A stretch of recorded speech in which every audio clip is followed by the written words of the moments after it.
marami po tayong nagawa at patuloy na ginagawa. Nabanggit po kanina yung Doktor para sa Bayan. If you recall, tayo po ang nag-sponsor nito sa plenaryo, nakipagdebate at ganap na batas na nga po ito. Bagamat talagang ang tagal ho ng panahon na hinintay. Dati pagka ang pangarap ng estudyante ay maging doktor, isulat mo na lang sa tubig ang iyong pangarap dahil mahal maging doktor. Pero ngayon ho, libre ng matrikula, libre ang uniforme, libre ang gadget, libre ang review fees. Pag pumasa ka doon sa School of Medicine, libre na rin at meron kang trabaho naghihintay sa iyo ang gobyerno. Praise God for that. At binabanggit kanina dun sa video, nagsimula na po tayo dahil noon pong hindi pa nagiging batas ito, 3-4 na rehiyon lang sa Pilipinas ang may public school of medicine. Ngayong pong taon na ito, lahat ng rehiyon sa Pilipinas meron ng public school of medicine. Dati-rate, 209 municipalities sa Pilipinas, wala ni isang doktor, 0. Dati-rate, 3 doctors in the Philippines attending to 10,000 Filipinos. And in fact, most of them are in Metro Manila. In some parts of the country, not even 3. Minsan, 1 doctor per the entire 10,000 figures, no? 10,000 Filipinos, isang doktor lang. Pero sabi ng World Health Organization, dapat daw 10 doktor sa 10,000 Pilipino. So hindi po nangyayari, ang hirap i-jive, ang hirap pagtugmain. Nung namatay po si Sister Dory at si Sister Johnny, 2 months apart, talagang devastated po ako. I was defending the measure and perhaps that helped me and the members of Congress, House and the Senate to realize how hard it is to actually produce doctors.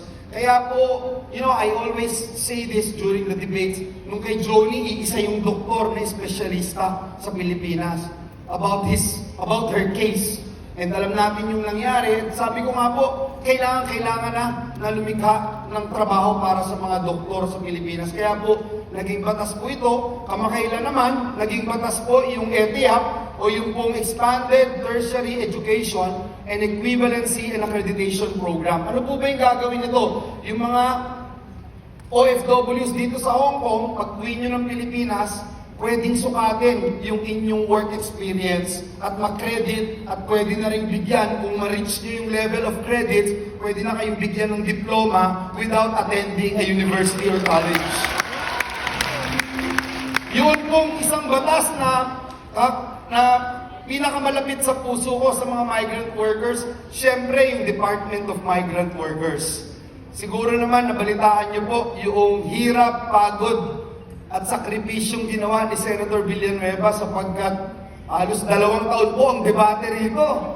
Dati-rate, ang mga OFW, mga migrant workers, pag nasa Maynila, pupunta doon sa Intramuros para sa Dole. Pupunta sa POEA doon sa Ortigas. Babalik ulit ng Maynila para sa Department of Foreign Affairs. Tapos, yung OWA, iba pa, kung saan-saan pa. Kaya po ngayon, dahil sa batas na ating isinulong, meron ng sariling bahay ang mga OFWs. Maglalagay ng mga regional offices para sa bawat region, meron lang doon. Doon ka na pwedeng magreklamo, doon ka na pwedeng kumuha ng mga benepisyo. At taon-taon, binabantayan po ni Testaman ang mga budget para po dito. In fact, for this year alone, 1.2 billion pesos ang nakalaan sa Action Fund. Ito po yung agarang kalinga para sa ating mga migrant workers. Nandyan din po yung ATN o yung Assistance to National, nakalodge sa DFA at DMW.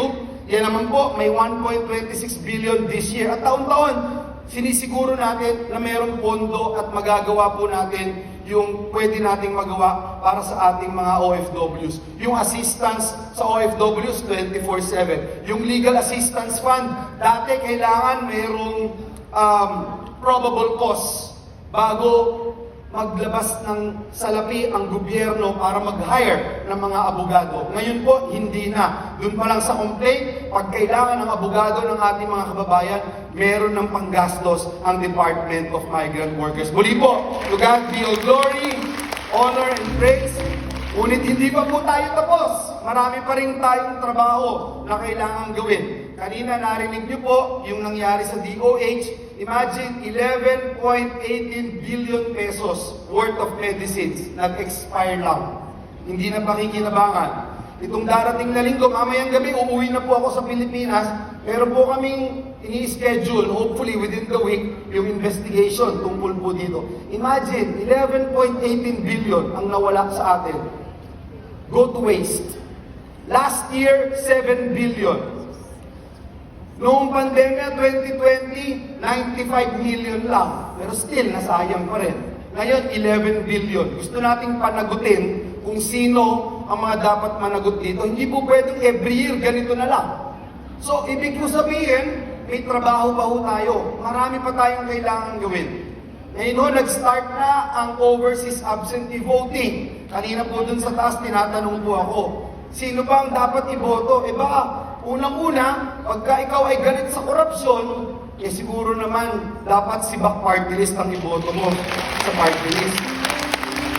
Hindi ho ako nangangampay na, sinasabi ko yung facts. Pinakamatagal na lumalaban sa korupsyon. Sa bawat piso na kinikita ng gobyerno, about 40%, almost automatic, nawawala na, hindi na napapakinabangan. Kaya kailangan may nagbabantay.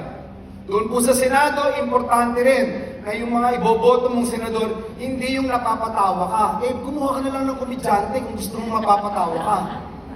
Kung gusto mo na ikaw ay napapangiti at napapasayaw, eh manood ka na lang ng Netflix. Manood ka na lang sa YouTube. Gusto mo mga nagmumuran, eh entertain ka doon, yun na lang. Ang Senado ay law-making body, policy making. We deserve the government na ating niluluklok. So kung mali po ang binoboto natin, mali din yung ini-influensya natin yung ating mahal sa buhay sa Pilipinas, mali ang naboto, ibig sabihin, magsasuffer tayong lahat. Tayong lahat ang tatamaan dito sa nangyayaring sigalot at gulo sa ating gobyerno. Ang mundo ngayon nagkakaroon ng tariff wars. Napakahalaga na magagaling at maayos ang iyong iboboto bilang mga tunay na Kristiyano na nagmamahal po sa Diyos at sa bayan. Amen po ba? Palakpakan po natin ang Panginoon. Pwede po bang tumayo tayong lahat?